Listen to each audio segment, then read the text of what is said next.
আসসালামু আলাইকুম। আশা করি আপনারা সকলে ভালো আছেন। আজকের স্পেশাল ভিডিওতে আপনাদের সকলকে স্বাগত জানাচ্ছি। আসলে কিছুদিন যাবত আমি একটু অসুস্থ ছিলাম, তাই আপনাদের মাঝে নতুন কোনো ভিডিও নিয়ে আসতে পারিনি। আজকে আরও একটি নতুন ভিডিও নিয়ে আসলাম। এখন আমরা খাসির মাংস রান্না করতেছি। এখানে পেঁয়াজ, রসুন, আদা, জিরা এগুলো সব তেলের সাথে ভেজে নিয়েছি। এখন এখানে হলুদ, মরিচ আর ধনিয়ার গুঁড়ো দিয়ে দিচ্ছি। ভালোভাবে মশলার সাথে মিশিয়ে নিচ্ছি।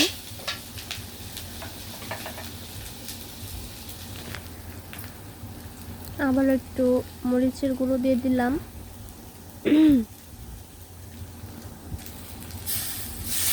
এখন এইখানে একটু হালকা পানি দিয়ে দিলাম যাতে মশলাগুলো না পুড়ে যায়। ভালোভাবে মশলা আর পানিগুলো নেড়েচেড়ে মিশিয়ে নেব। এখন মশলা ভালোভাবে কষিয়ে নেব।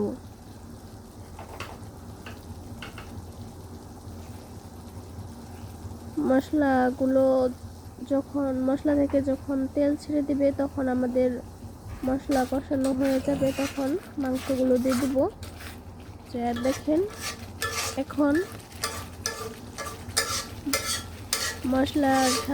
মশলা থেকে ভালোভাবে তেল ছেড়ে দিয়েছে। এখন এখানে দিয়ে দিচ্ছি খাসির মাংস।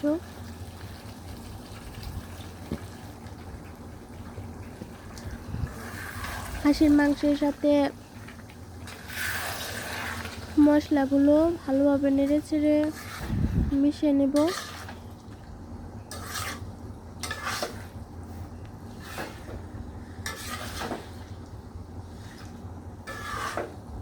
আসলে আপনারা যারা খাসির মাংস খান না, তারা অনেকের কাছে খাসির মাংস গন্ধ করে, তারা এইভাবে রান্না করবেন। আপনাদের আশা করি গন্ধ লাগবে না।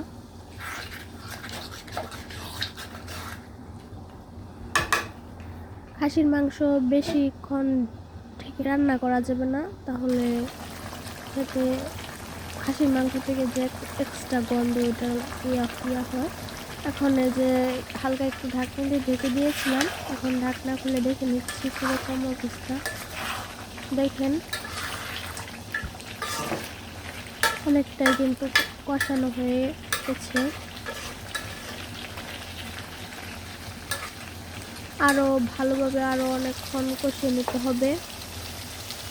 খাসির মাংস একটু বেশিক্ষণ কষাতে হয়। এভাবে চুলার হিট আঁচটা একটু কম রেখে ভালোভাবে মাংসগুলো কষে নেব।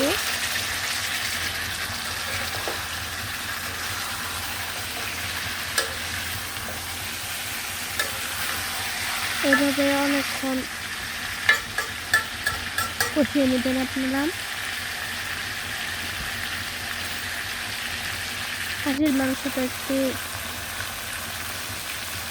ভালোভাবে নেড়েচেড়ে মশলার সাথে মিশিয়ে দেখুন কীরকম মাখভাবে কষিয়ে নিচ্ছি। এখানে কিন্তু একটু পানি দিই নাই এখনো।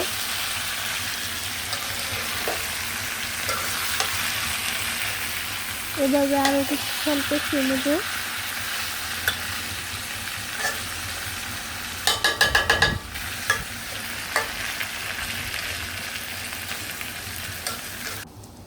আমার ভিডিওটি যদি সবার ভালো লাগে থাকে, তাহলে আমার পুরো ভিডিওটি দেখার অনুরোধ রইল। এখন এখানে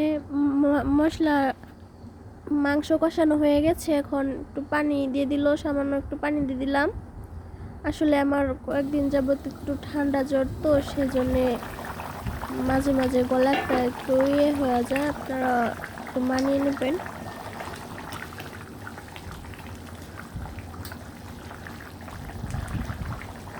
এখন চুলার হিট বাড়িয়ে দেব।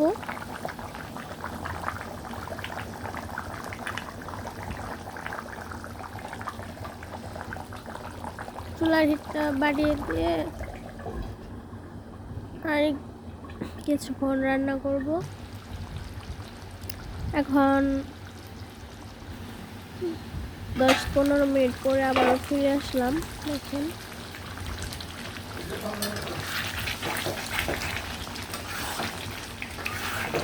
এখন কিন্তু ঝোলটা অনেকটাই কমে গেছে। আমাদের রান্না কিন্তু প্রায় শেষের দিকে। আশা করি সবার ভালো লাগবে।